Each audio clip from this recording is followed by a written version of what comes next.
आजच्या या विराट सभेकरता उपस्थित असलेले सर्व बंधार बंधू आणि भगिनींनो, सर्वप्रथम मी मनापासून तुमचे सर्वांचे मनपूर्वक आभार मानतो की एवढ्या मोठ्या अफाट संख्येने तुम्ही या सभेकरता उपस्थित राहिलात।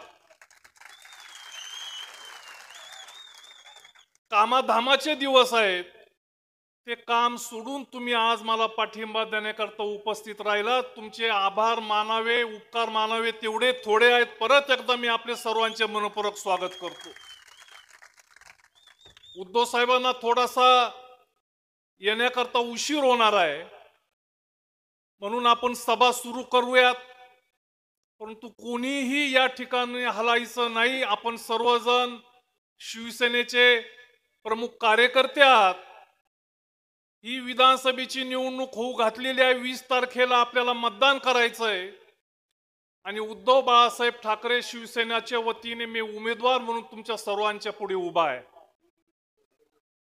माझी या तालुक्यातल्या सगळ्या मतदारांना विनंती मी या निमित्ताने करू इच्छितो की मागच्या 5 वर्षापूर्वी अपक्ष म्हणून तुम्ही सर्वांनी मला आशीर्वाद दिलेत, निवडून दिलं, विधानसभेमध्ये पाठवलं। त्यावेळेस माझ्या मनात अजिबात शंका होती की मी मंत्री होईल की नाही म्हणून। मी सरळपणे ठरवलं होतं की प्रमुख भाजप पक्ष आहे, शिवसेनेचा भाजपला पाठिंबा आहे, काही झालं तरी भाजप आणि शिवसेनेचं सरकार येणार। शिवसेनेला पाठिंबा देऊन आपल्या तालुक्यातले जे महत्त्वाचे प्रश्न आहेत ते आपण या निमित्ताने सोडवूयात। या सरळ भावनेने मी फक्त शिवसेनेला पाठिंबा दिला, परंतु उद्धव साहेबांच्या मनात काय आलं ठाऊक नाही। मी मंत्रिपद मागितलं नाही असं नाही, परंतु माझ्या मनात अजिबात नव्हतं की आपल्याला मंत्रिपद भेटेल आणि तेही कॅबिनेट मंत्रिपद भेटेल म्हणून। त्यांच्या मनात काय आलं, त्यांनी मला थेट कॅबिनेट मंत्रिपद दिलं। अनेक मातब्बर नेते 20-20, 30-30 वर्षापासून शिवसेनेत काम करत असणारे त्यांना बाजूला सारून मला कॅबिनेट मंत्रिपद दिलं। मला दिलं म्हणजे ते तुम्हाला दिलं, तालुक्याला दिलं। त्या निमित्ताने तालुक्यातले प्रश्न सोडवण्याकरता आपल्याला फार मोठी मदत झाली। दुर्दैवानं कोरोनाचा काळ आला, त्यानंतर झपाटून कामाला लागलो। जेवढं शक्य होईल तेवढं करण्याचा प्रयत्न केला आणि त्यातनंच नेवासा शहरामध्ये तुम्ही जर बघितलं तर फक्त 1 ते 1.5 वर्ष आपल्याला मिळालं कोरोना नंतरचं। नेवासा शहराचा चेहरा मोहरा बदलण्याचं काम आपण त्या 1.5 वर्षामध्ये करण्याचा प्रयत्न केलेला आहे। सगळे प्रमुख रस्ते हे आपण पूर्ण केले, गल्ल्या गल्ल्यामध्ये चांगलं काम केलं, बाकीचे अनेक गोष्टी केल्या। आज नेवासा शहरामध्ये तुम्ही जर गेलं तर नेवासा शहराचा चेहरा मोहरा हा बदललेला आहे। अजूनही अनेक गोष्टी करायच्या होत्या। विशेषतः नेवासा शहरामध्ये कोर्टाची इमारत ती मंजूर करून घेतली, या सरकारने ती इमारत थांबवली, निधी थांबवला। 2 वर्षापूर्वीच ती इमारतीची मंजुरी मिळवली, परंतु या सरकारने निधी दिला नाही, त्यामुळे आज ती कोर्टाची इमारत रखडलेली आहे। सगळ्यात महत्त्वाचा नेवासा शहराचा पाणी प्रश्न, पाणी योजना 30 ते 33 कोटी रुपयाची मंजूर केली। मंजूर केलेली पाणी योजना सरकार बदलल्यानंतर फक्त काही तांत्रिक अडचणीमुळे मुख्यमंत्र्याच्या टेबलवरती 2.5 वर्ष झाली तशीच पडून आहे। त्यांच्या जवळच्या माणसाने मला निरोप पाठवला की तुम्ही इकडे या, पाणी योजना मंजूर करून घ्या, तुम्हाला बाकीचं काय लागतं हे अनेक वेळा मी बोललोय, ते आम्ही तुम्हाला देऊ, परंतु तुम्ही जर आला नाही तर पाणी योजना मंजूर होणार नाही। ती जशीच्या तशी ठेवली गेलेली आहे। बाकीच्या रस्त्याच्या बाबतीमध्ये देखील मी आपल्याशी अनेक वेळा बोललोय। काही नवीन कार्यकर्ते आले असतील, मतदार आले असतील, त्यांना या निमित्ताने सांगू इच्छितो की तुमची जी नाराजी रस्त्याच्या विषयी आहे, विजेचे जे ट्रान्सफॉर्मर असतील किंवा वीज सुरळीत मिळत नाही त्याकरता तुमची जी नाराजी असेल, मुळा धरणाचं पाणी 1 महिन्यामध्येच रोटेशन पूर्ण 4ही तालुक्याचं झालं पाहिजे, त्या बाबतीत लिकेजेस होतात, उशिरा पाणी सुटतं, त्या बाबतीत तुमची जी मागणी असेल, हे सगळे प्रश्न उद्धव साहेब मुख्यमंत्री असताना, मी कॅबिनेट मंत्री असताना मंजूर करून घेण्यात आलेले होते। परंतु सगळ्या प्रश्नांना यांनी स्टे लावला, सगळ्या प्रकल्पाला यांनी स्टे लावला। आणि मी घोंगडी बैठकामध्ये तुमच्याकडे तुमच्या घराघरामध्ये आलो, वाडी वस्त्यावरती आलो, त्यावेळेस मी हेच सांगितलं की मी काही पाप केलेलं नाही. तुमचे जे प्रश्न होते रस्त्याचे, विजेचे, ते प्रश्न मी शासनाकडे मांडले, ते मंजूर करून घेतले. परंतु या शासनाने केवळ राजकीय हेतूने ते जर थांबवले असतील तर तुम्ही मला दोष देऊ नका. मी सांगितलं, काही कार्यकर्त्यांना सांगितलं, मी जर त्या गाडीत बसलो असतो तर हे सगळे प्रश्न सुटले असते, कदाचित मंत्री राहिलो असतो. काही कार्यकर्ते म्हणले की तुम्ही का गेला नाही, परंतु मला माझं कपाळ काळं करून घ्यायचं नव्हतं. आणि मला स्वाभिमान आहे की हे सगळं तुम्ही समजावून घेतलं आणि आज जनसागर इथे त्याला पाठिंबा द्यायला आला. याच्यातनंच लक्षात आलं की मी जो निर्णय घेतला तो योग्य होता. मला आपल्या सर्वांना आवर्जून सांगायचं, नेवासा शहरामध्ये उद्धव साहेब त्यांच्या भाषणामध्ये बोलतील, सतत हिंदू मुस्लिम असं राजकारण नेवासा शहरामध्ये केलं जातं. मला नेवासा शहरातल्या मतदारांना सांगायचंय की कधी काही आणीबाणी लागली आणि त्या आणीबाणीमध्ये तुम्हाला त्रास झाला म्हणून तुम्ही गडा कुटुंबियांना जर बाजूला जात असाल तर हे योग्य नाही. सतत नेवासा शहरामध्ये सगळ्या जातीपातीला एकत्रित येऊन पुढे नेण्याचं काम करण्याचा प्रयत्न आदरणीय गडाख साहेबांनी केला. कैलासवासी मारुतरावजी घुले पाटील असतील, नरेंद्र पाटील असतील, मी देखील असेल, तो करण्याचा प्रयत्न करतो. शहरातल्या त्या मतदारांना मी विनंती करू इच्छितो की कधीतरी आमच्या प्रयत्नाला साथ द्या. अनेक छोट्या मोठ्या गोष्टी करण्याचा प्रयत्न आम्ही करतो. शहरामध्ये मुनी राजाची यात्रा 5 वर्षापूर्वीची बघा आणि या अलीकडच्या 2 वर्षाची बघा. सगळ्या समाजाला एकत्रित घेऊन जे जे शक्य आहे ते करण्याचा प्रयत्न केला. फार बडेजाव न करता हळूच बाजूला व्हायचं, तुम्हाला तुमच्या हातामध्ये ते द्यायचं. छोटासा कुस्त्याचा हगामा असेल, बाकीचे मनोरंजनाचे कार्यक्रम असतील, हेतू एकच आहे की शहरामध्ये शांतता लाभावी, हिंदू मुस्लिम होऊन कोणाचे घर जळू नये, तरुणांना त्रास होऊ नये. आणि या गोष्टी करता नेवासा शहरातल्या मतदारांना माझी हात जोडून विनंती आहे की निवडणुका येतील जातील, बाहेरचे कोणी येणार नाही, ना श्रीरामपूरचे येणार, ना लोणीचे येणार, ना मुंबईचे येणार. येऊन फक्त जाळ टाकून जातील. विझवण्याचं काम करण्याचा प्रयत्न मी करतोय, त्याला साथ द्या. नेवासा शहराचा चेहरा मोहरा बदलल्याशिवाय मी स्वस्थ बसणार नाही. तुमची जर साथ नसेल तर मी काहीच करू शकणार नाही. मी नेहमी बोलत आलेलो आहे की विकासाला मनापासून साथ जर दिली तरच तो विकास दिसतो, त्याचा फायदा होतो. आणि म्हणून नेवासा तालुक्यातले अनेक प्रश्न आपल्याला सोडवायचे. तुमच्या मागण्या रास्त आहेत, त्याच्यात कदाचित राजकारणामुळे मी कमी पडलो असेल, पण तुम्हाला एकच खात्री देतो की काही दिवसांची फक्त कळ काढा. या नेवासा तालुक्यामध्ये पाटपाणी असेल, विजेचा प्रश्न असेल आणि तुमचे रस्त्याचे प्रश्न असतील, ते सगळे सोडवल्याशिवाय मी शांत बसणार नाही, एवढी जाहीर ग्वाही या निमित्ताने आपल्या सर्वांना देऊ इच्छितो. आणि जसं आता सांगितलं गेलं, तुम्हालाही सर्वांना कल्पना आहे की 5 वर्ष जे समोरचे 2 उमेदवार आहेत ते एकत्रित माझ्या विरोधात गरळ ओकत होते. दोघंही, मी नाव घेईल त्यांचं, बाळासाहेब मुरकोटे आणि विठ्ठलराव लंगे. या दोघांनाही राजकीय जन्म आदरणीय गडाख साहेबांनी दिला आणि साथ मी दिली. बाळासाहेब मुरकोट्यांना मार्केट कमिटीचं संचालक केलं, त्यांच्याकरता दारोदार फिरलो, चेअरमन केलं, तालुका काँग्रेसचा अध्यक्ष त्यावेळेस केलं. आणि विठ्ठलराव तर काय आमचे भाऊच आहेत.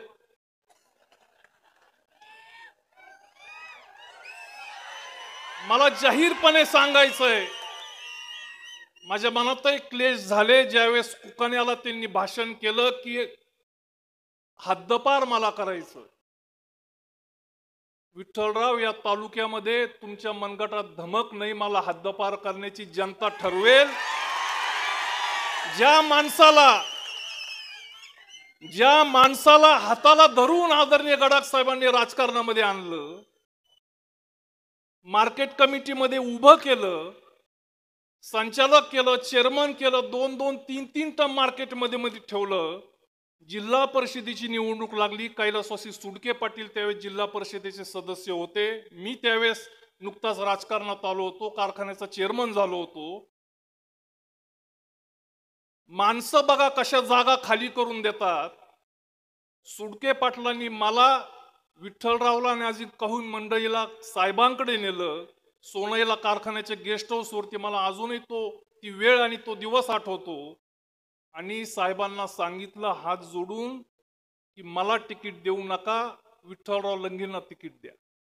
साहेबांनी त्यावेळेस सांगितलं की कदाचित तरुण आहेत, सुडके पाटील तुम्ही अनुभवी आहात, ज्येष्ठ आहात, तरुणाला स्वीकारतील का? बेलपिंपळगाव गट आहे. सुडके पाटलांनी सांगितलं की तुम्ही आहात, मी आहे, शंकरराव आहेत, आम्ही सर्वजण त्यांना निवडून आणण्याचा प्रयत्न करू. राजकारणामध्ये कोणीही खुर्ची कुणाकरता देत नाही. सुडके पाटलांनी तो शब्द साहेबांकडे टाकला आणि साहेबांनी त्यांना जिल्हा परिषदेचं तिकीट त्यावेळेस दिलं. दिवस रात्र विठ्ठलराव बरोबर मी फिरलेलो आहे. आता आरोप होत आहेत, मी तर बोलत नाही आणि ही पण टीका नाही, मी वस्तुस्थिती सांगतोय. ते एकामेकांच्या वरती आरोप करतायत. महाराजांची कोणी बदनामी करतंय, कोणी देवाचं नाव घेतंय. आपल्या तालुक्यामध्ये महाराजांच्या सावलीखाली राजकारण हिडीस करायचं, देवाचं नाव घ्यायचं, शपथा घ्यायच्या, त्याच्यातनं राजकारण करायचं. समाजकारण तुम्ही करा देवाचं नाव घेऊन, परंतु राजकारण करण्याचा शाप देवाचं नाव घेऊन या तालुक्याला दुर्दैवाने लागला. आणि तुम्ही पाहता काय तमाशा देवाचं नाव घेऊन दोघही उमेदवार करतायत. त्यावेळेचे त्यांचे शब्द मला आठवतात की शंकरराव, मी तुम्हाला कधीही विसरणार नाही. आणि आमचा स्वभाव भोळा असं तुम्ही म्हणता, मला वाटत नाही माझा स्वभाव भोळा. मी खरोखर मनाने त्यांना बरोबर घेतलं. अनेक निवडणुका त्यानंतर बरोबर केला. मला कमीपणा वाटतो, अभंग साहेब इथे आहेत. एक निवडणूक अभंग साहेबांचे चिरंजीव आणि विठ्ठलराव अशी लढली गेली. त्यावेळेस देखील विठ्ठलरावचं काम केलं. अभंग साहेब, मी जाहीर दिलगिरी व्यक्त करतो. त्यावेळेस आदरणीय गडाख साहेब म्हटले होते की अरे हे आता घरातलं विचाराचं भांडण सुरू झालं, परंतु तुम्ही आम्ही त्याला काय करणार. त्यावेळेस काँग्रेस फुटली, राष्ट्रवादी झाली, परंतु मी कधी विठ्ठलरावचं चोरून काम केलं नाही, ते पाप केलं नाही. जाहीरपणे अभंग साहेब असतील, त्यावेळेस कैलासवासी मारुतरावजी घुले पाटील असतील, समोरासमोर विठ्ठलरावांच्या जिल्हा परिषदेच्या निवडणुकीकरता समोरासमोर मी गेलो. कैलासवासी मारुतरावजी घुले पाटलांना विठ्ठलरावांकरता निवडून त्यावेळेस आणलं.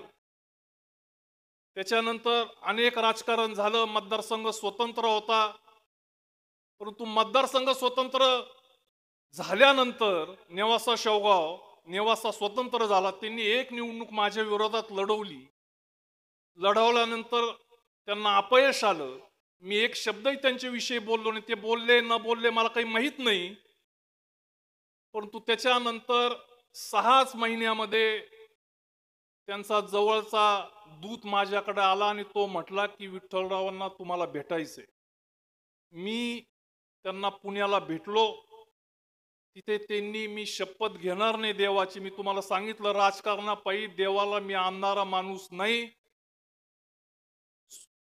पुण्याच्या गेस्ट हाऊस मध्ये त्यांनी मला सांगितलं छातीवर हात देऊन की मला इथून पुढे तुमच्या विरोधात निवडणूक करायची नाही, माझं काय करायचं हे तुम्ही ठरवा. त्याच्यानंतर अनेक गोष्टी झाल्या. त्यांना पक्षात घेतलं. पक्षात घेतल्यानंतर 1च वर्षानंतर जिल्हा परिषदेची निवडणूक लागली आणि चर्चा सुरू झाल्या की आता विठ्ठलरावांना उभं करून शंकरराव गडाख पाडणार. ते प्रदीप ढोकणेला घेऊन सोनेला माझ्याकडे आले. आता जसं घोगऱ्या आवाजामध्ये डोळ्यात पाणी आणून सहानुभूती करण्याचा प्रयत्न करतात, अगदी तसंच माझ्याशी बोलले की मी काही बेलपिंपळगाव गटामध्ये उभं राहत नाही, कार्यकर्ते खूप वेगळं बोलतायत, मी थांबून घेतो. मी त्यांना सांगितलं असं काही करू नका, जबाबदारी मी तुमची घेतलेली आहे. ते म्हटले की 2 दिवस मी विचार करून सांगतो. त्या 2 दिवसामध्ये मलाही झोप लागली नाही. 2 दिवस मी बेलपिंपळगाव गटातल्या सगळ्या कार्यकर्त्यांना बोलून घेतलं, त्यांना समजावून सांगितलं. आणि 2 दिवसानंतर विठ्ठलराव माझ्याकडे परत आले. त्यांनी सांगितलं की माझं धाडस होत नाही. म्हटलं तुम्ही काळजी करू नका, तुम्ही बेलपिंपळगाव गटात राहा, मी सगळं बघतो. तरी पण त्यांचं धाडस होत नव्हतं. म्हटलं मी साहेबांशी बोलतो आणि मग तुम्ही सोनई गटात उभं राहा. मी देवाची शपथ घेत नाही, परंतु छातीवरती हात ठेवून सांगतो की त्याला मूकसंमती त्यांनी दर्शवली. सोनई गटात उभं राहायचं म्हटल्यावर त्यांनी मूकसंमती दर्शवली. मी विठ्ठलराव आम्ही साहेबांना भेटलो. साहेबांनी सांगितलं हे अजिबात चालणार नाही, सोनई गटात तुम्हाला उभं राहता येणार नाही, बेलपिंपळगाव गटातच तुम्ही उभं राहा. तुमचा पराभव झाला तर तो शंकररावचा आणि माझा पराभव असेल. तिथेच राजकीय कार्यकर्त्यांनी निर्णय घेतला पाहिजे, धाडसाने पुढे गेलं पाहिजे. तिथे त्यांना उभं केलं. परत एकदा छातीवर हात ठेवून सांगतो की 1 रुपये खर्च त्यांना येऊ दिला नाही.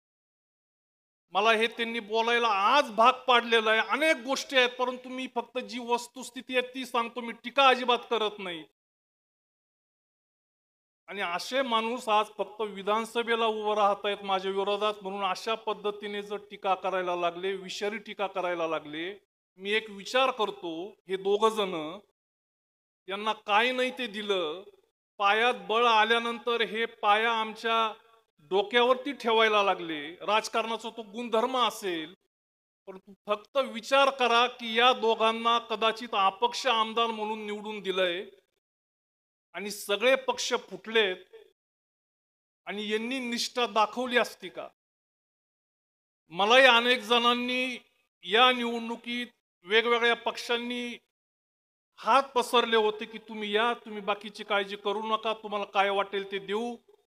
तो वेगळा भाग आहे. मी माझंच फक्त सांगत नाही, परंतु मी विचार करतो की ही मंडळी जर माझ्या जागी जर असती, जी भाजपमध्ये गेली, काँग्रेसमध्ये होती, नंतर राष्ट्रवादीमध्ये राहिली, नंतर अजितदादाच्या राष्ट्रवादीकडे गेली, सगळे पक्ष फिरून परत दोघांमध्ये एकमत न होता एक जण शिंदे गटातनं उभा राहतोय, एक जण अपक्ष उभा राहतोय बच्चू कडूंच्या पक्षातनं. मागचं जे आपलं चिन्ह आहे तेच घेऊन, बच्चू कडू माझे मित्र.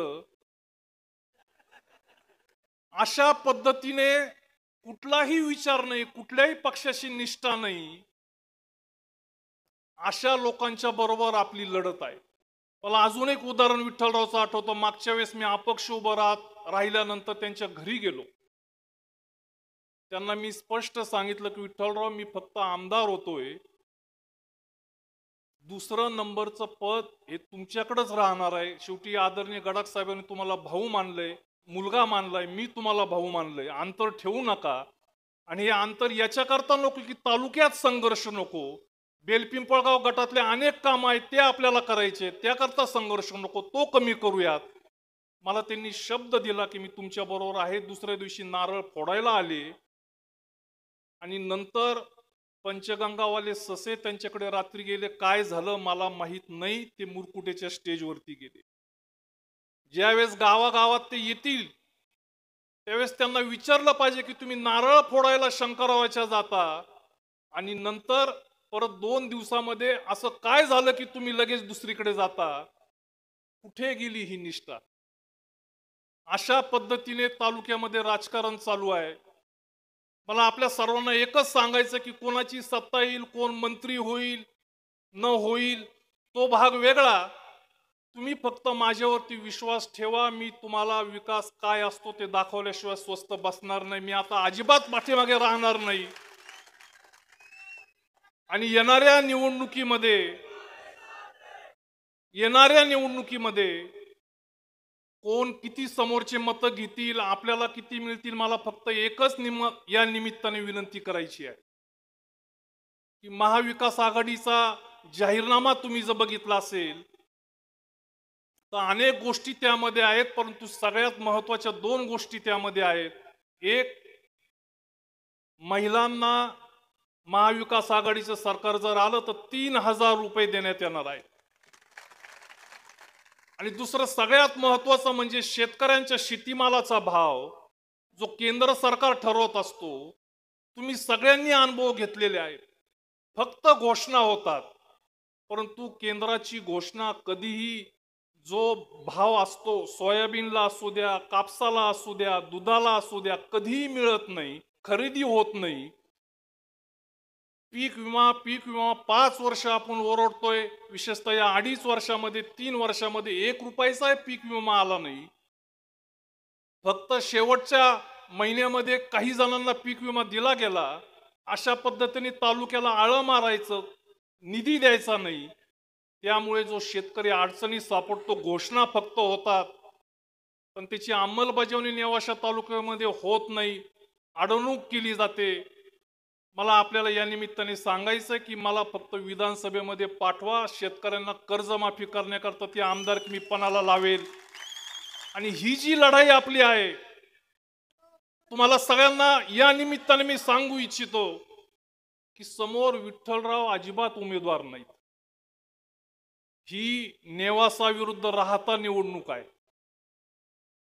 ही सोनई विरुद्ध लोणी निवडणूक आहे. ही शंकरराव गडाख विरुद्ध राधाकृष्ण विखे लढाई आहे. त्याचं कारण मी आपल्याला या निमित्ताने सांगू इच्छितो की विखे पालकमंत्री झाल्यानंतर प्रत्येक आमदाराला, प्रत्येक तालुक्याला किमान 20 ते 25 कोटी रुपये लोकसंख्येच्या आधारे निधी दिला जात असतो. परंतु या 2.5-3 वर्षामध्ये हे पालकमंत्री झाल्यानंतर 1 रुपयाचाही निधी जिल्हा नियोजन मंडळातनं मला दिला गेला नाही. हे जे दोन भाऊ उभे आहेत, एक जण छापा आणि एक जण काटा, यांनाच फक्त निधी दिला गेला. मी नामधारी आमदार होतो, मी कसे तुमचे काम करू, निधीच मला जर दिला गेला नाही. आणि यांना जो निधी पालकमंत्र्यांनी दिला, यांनी कुठले कामं केले, कोणाला कामं दिले, कोण यांचे जवळचे होते त्यांना कामं दिले, याची सुद्धा चर्चा झाली पाहिजे. याचा सुद्धा अभ्यास तुम्ही सर्वांनी केला पाहिजे. अरे या दोघांनी तिथं पालकमंत्र्याला सांगायला पाहिजे होतं की लोकसंख्येच्या आधारे 25-30 कोटी रुपयाचा निधी नेवाशाचा हक्काचा जो आहे तो तुम्ही न देता फक्त 3 ते 4 कोटी रुपये देतात, आम्ही घेणार नाही असं सांगायला पाहिजे होतं. परंतु ती धमक या दोघांच्या मध्ये नाही. जे आलं ते घेतलं, निमूटपणे घेतलं. मी स्वस्त बसणारा नाही. विखे असू नाही तर फिके असू, मी अजिबात तालुक्याचं रक्षा करून घेणार नाही. अशा पद्धतीने तालुक्यावरती जर अन्याय होत असेल तर तो सहन केला जाणार नाही. हा जाहीर इशारा या निमित्ताने मी देऊ इच्छितो. आणि या संघर्षाकरता तुमची सर्वांची साथ मनापासून द्या, एवढीच या कार्यक्रमाच्या निमित्ताने आपल्या सर्वांना विनंती करतो. 20 तारखेला आपल्याला मतदान करायचंय. मशालीचं चिन्ह आहे, 1 नंबरला मशालीच्या चिन्हाचं बटन आपण सर्वांनी दाबून मला जाहीर पाठिंबा मतदान करावं असं आपल्या सर्वांना हात जोडून विनंती करतो. आणि उद्धव साहेबांना यायला थोडासा उशीर होतोय, कोणी इथून हलू नका. बाकीची मंडळी सर्व भाषण करणार आहेत, त्यांना घेऊन मी येतो, तोपर्यंत कोणी हलू नका. एवढी जाहीर विनंती आपल्या सर्वांना या निमित्ताने करतो आणि माझे 2 शब्द संपवतो.